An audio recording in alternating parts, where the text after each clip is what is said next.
Assalamualaikum warahmatullahi wabarakatuh. Nama saya Jamradika Putra, NPM 20111000009, Prodi Ahwal Syariah Hukum Keluarga semester 1A, Kampus Institut Agama Islam Ma'arif NU Metro Lampung. Matkul Filsafat Umum. Di sini saya akan menjelaskan tentang mengenai filsafat hukum. Bismillahirrahmanirrahim.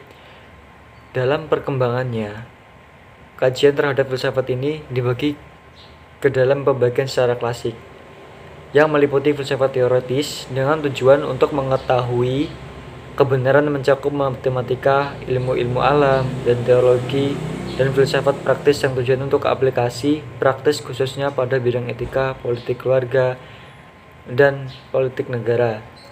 Selain pembagian secara klasik, terdapat juga pembagian filsafat secara kontemporer yang meliputi ilmu-ilmu umum seperti metafisika, ontologi, epistemologi, logika, dan ilmu-ilmu khusus seperti etika, estetika, psikologi, filsafat alam, filsafat hukum, filsafat agama, filsafat sejarah, dan sosiologi. Di sini saya akan membahas tentang filsafat hukum. Filsafat hukum melakukan kajian terhadap prinsip-prinsip umum dari hukum positif, termasuk mengkaji konsep-konsep perbuatan, niat, kehendak, kebebasan, dan keadilan. Selanjutnya, kajian lainnya yang merupakan cabang dari filsafat adalah metodologi dan logika, yang membicarakan bagaimana cara memperoleh dan atau menarik kesimpulan-kesimpulan dengan valid. Pembahasan pengertian filsafat hukum. Ada beberapa pendekatan yang dipilih oleh manusia untuk memahami dan meneliti dunia beserta isinya. Salah satunya adalah melalui pendekatan filsafat. Melalui pendekatan secara filsafat ini memungkinkan manusia untuk memahami dan mengerti dunia dalam hal makna dan nilai-nilainya. Filsafat merupakan pendekatan yang menyeluruh terhadap kehidupan dan dunia, yang berusaha menyatukan pemahaman tentang moral, estetika, dan agama. Menurut Jujun S. Surya Sumantri, Endang Solehudin 2012, dalam paradigma filsafat, konsep ilmu dapat diaplikasikan 3 dimensi, yaitu epistemologi, yakni kajian filsafat dari aspek bagaimana cara memperoleh ilmu pengetahuan. Yang kedua yaitu ontologis, yakni cabang filsafat yang membahas tentang objek kajian ilmu pengetahuan atau hakikat segala yang menjadi kajian ilmu. Yang ketiga aksiologis, yakni cabang filsafat yang membahas tentang tujuan dan nilai guna serta nilai manfaat ilmu pengetahuan. Dalam proses penyusunan disertai peran filsafat sangatlah besar sekali, karena dibutuhkan dalam melakukan analisa atau kajian yang mendasar mengenai objek penelitian disertasi. Selanjutnya yaitu filsafat hukum mendalami hakikat dari hukum, dan itu berarti bahwa filsafat hukum memahami hukum sebagai suatu manifestasi dari suatu asas yang melandasinya. Karena itu, filsafat hukum mengandaikan teori pengetahuan atau epistemologi dan etika. Di sini saya akan membahas teori hukum.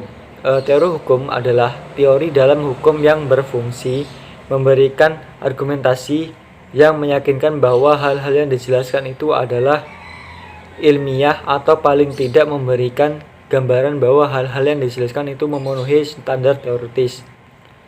Dalam konteks berpikir Eropa kontinental, teori hukum dipandang sebagai suatu disiplin yang mandiri dengan objek kajian yang khusus. Menurut Satjipto Raharjo, teori hukum boleh disebut sebagai suatu kelanjutan dari usaha mempelajari hukum positif.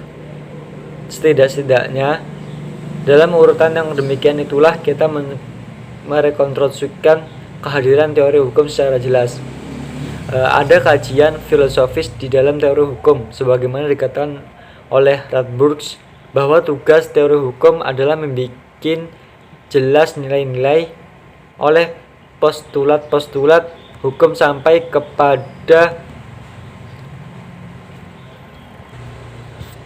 oleh postulat-postulat hukum sampai kepada landasan filosofinya yang tertinggi. Beberapa tujuan yang ingin dicapai lewat paparan ini adalah: pertama, ingin menunjukkan bahwa teori hukum itu tidak tunggal dan tidak hanya terwakili oleh teori hukum murni seperti dianut kuat dalam pendidikan hukum dewasa ini. Kedua, kita dapat memetik manfaat dari teori-teori tersebut dalam melakukan refleksi terhadap hukum sebagai lembaga manusia. Ketiga, membantu proses pembentukan cara berpikir yang konseptual dan metodis. Kita bisa setuju dan tidak setuju dengan isi-isi teorinya tersebut. Dengan begini, kita dapat memperkaya kerangka analisis pengembangan kajian hukum yang lebih beragam, luas, dan konseptual metodis.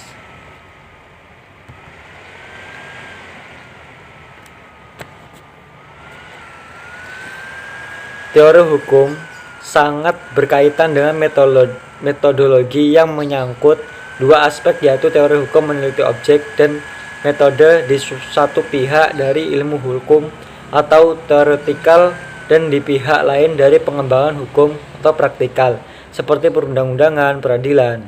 Jadi, pada sisi teori hukum itu mengandung filsafat ilmu dan ilmu hukum. Pada sisi lain, teori hukum itu adalah suatu ajaran metode untuk praktek hukum.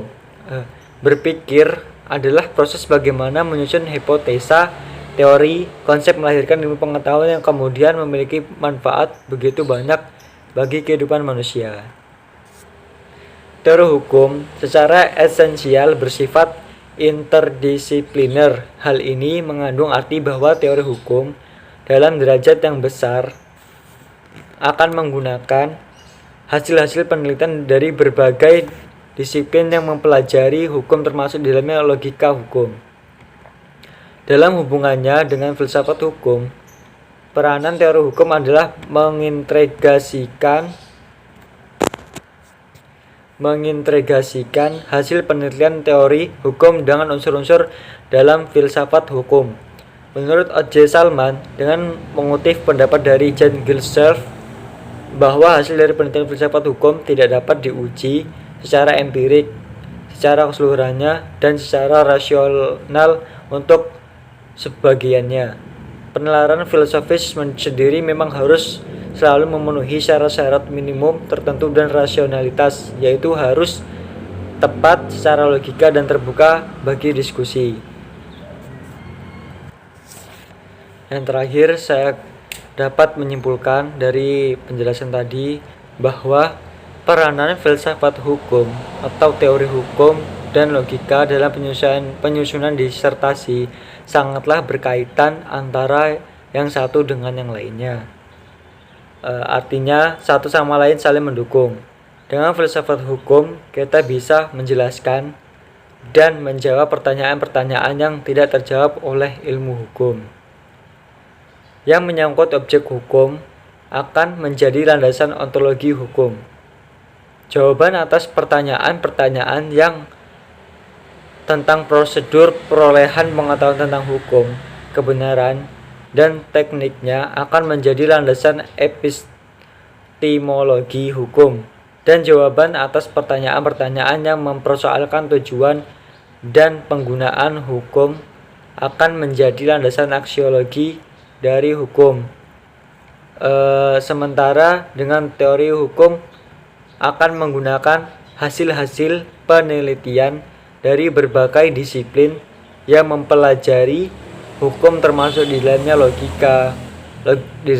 logika hukum, dan mengintegrasikan hasil penelitian teori hukum dengan unsur-unsur di dalam filsafat hukum. Sedangkan logika membicarakan bagaimana cara untuk memperoleh dan atau memperoleh dengan data secara valid atau benar. Sekian yang dapat saya jelaskan mengenai filsafat hukum, kurang lebihnya saya mohon maaf.